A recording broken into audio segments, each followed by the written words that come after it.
Episode start होती है और हम देखते हैं वैंग और उसके सभी चमचे लुओ फेंग से फाइट करने आगे बढ़ते हैं। तभी ग्रैंड मदर होंगुआ से कहती है तुम लोग इससे मत उलझो, जिस पर होंगुआ कहते हैं आप घबराइए मत, लुओ फेंग इन सबको हैंडल कर लेगा। लुओ फेंग की मॉम कहती है योंगचिन तुम घबराओ मत, हम सब तुम्हारे साथ हैं, लुओ फेंग इन सबको संभाल लेगा। इधर वो सभी लुओ फेंग के करीब बढ़ रहे थे, तभी उनमें से एक बंदा मन ही मन सोचता है आज जो सबसे पहले आने वाली फ्लाइट है वो अभी आधा घंटा लेट है और लुओ फेंग जिग्यान बेस सिटी से आज ही वापस आया है। कहीं ऐसा तो नहीं है कि बाहर जो फाइटर प्लेन है जिसके साथ हम सभी स्नैप ले रहे थे वो इसी की है। तभी दूसरे बंदे को याद आता है कि वो लुओ फेंग को पहले भी कहीं देखा है और वो सभी लुओ फेंग को इंस्पेक्टर सेरेमनी के दिन देखे थे और उस सेरेमनी को पूरे वर्ल्ड वाइड में ब्रॉडकास्ट किया गया था। तो वो सभी समझ जाते हैं कि ये एक्सट्रीम मार्शल हॉल के इंस्पेक्टर हैं। इधर वैंग गुस्से से लुओ फेंग से कहता है मुझे फर्क नहीं पड़ता कि तुम कहाँ से आए हो, तुमने वैंग फैमिली की इंसल्ट की है इसलिए तुम्हें पनिशमेंट मिलेगी और यहाँ से भागने की कोशिश मत करना।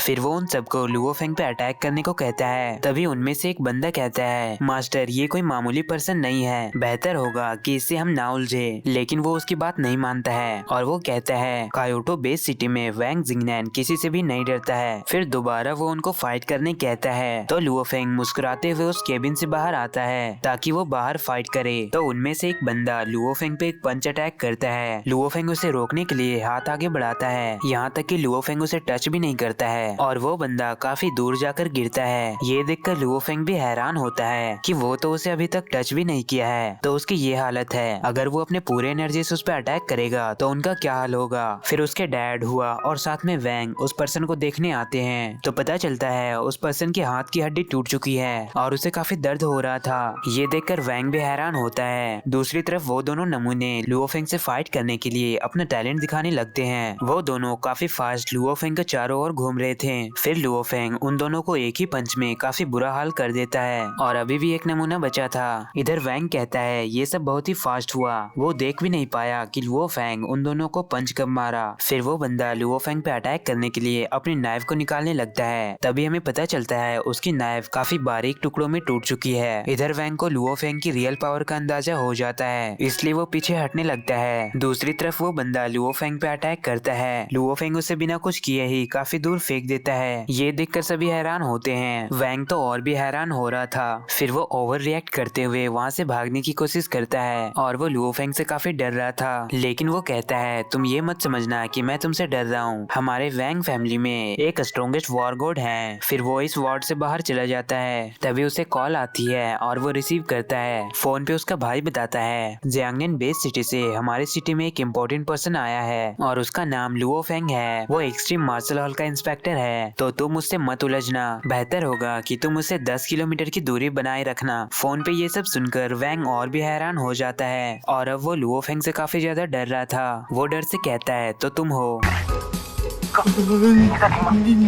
你叫老风。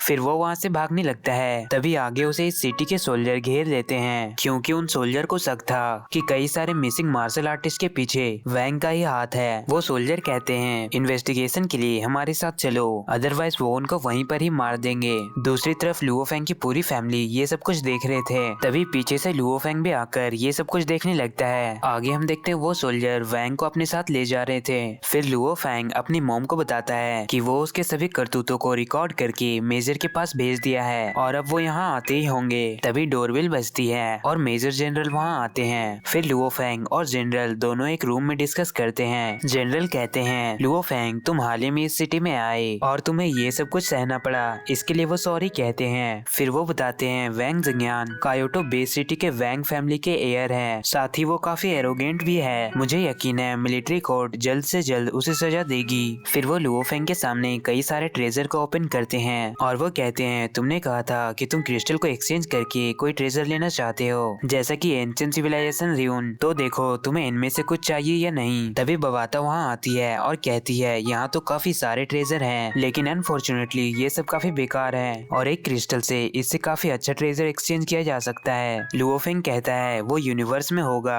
अर्थ में कुछ अलग ही है। ये सुनकर बवाता कहती है ठीक है। फिर वो अपने जरूरत की ट्रेजर की लिस्ट लुओ फेंग को सेंड कर देती है। उस लिस्ट को देखकर मेजर मेजर कहते हैं ये तो काफी सारी मटेरियल है और ये लगभग 5000 टन की होगी। मुझे लगता है एक मोयाजिन क्रिस्टल इतने सारे मटेरियल को खरीद नहीं सकती है। लुओफेंग इशारे से 2 क्रिस्टल की बात करता है तो मेजर इस डील पे एग्री हो जाते हैं। डील करने के बाद लुओफेंग वहाँ से जाने लगता है। तभी रास्ते में बबाता लुओफेंग से कहती है, लुओफेंग क्या तुम पागल हो? ये सब मलबे इवन मोयाजिन क्रिस्टल के हाफ के भी बराबर नहीं है। तुम सब क्रिस्टल की असल वैल्यू को नहीं जानते हो तो तुमने 2 क्रिस्टल पे डील क्यों कर ली? लुओफेंग कहता है ये उसकी मदरलैंड है और वो अपने कंट्री को सपोर्ट करना चाहता है। फिर ऐसे ही वक्त गुजरता है और लुओफेंग अपने फाइटर जेट में आकर आर्मर असेंबल करता है और कहता है, बबाता मैं मास्टर की लेगेसी को एक्सेप्ट करने के लिए रेडी हूँ। बबाता कहती है, मेजर जिया की लिस्ट देखकर मुझे सवाल खड़ी हो रही है। 10,000 सालों में सिर्फ एक ही एक्स्ट्रा टेरिटोरियल सिविलाइजेशन अर्थ पे आई है और ऐसा लगता है कि जल्द ही कोई ग्रेडी एलियन सिविलाइजेशन अर्थ पे आकर अपना ठिकाना बनाएगी। इसी के साथ ये पार्ट यहीं पे खत्म होती है। For more updates, subscribe to our channel, click the show links and enjoy watching the videos.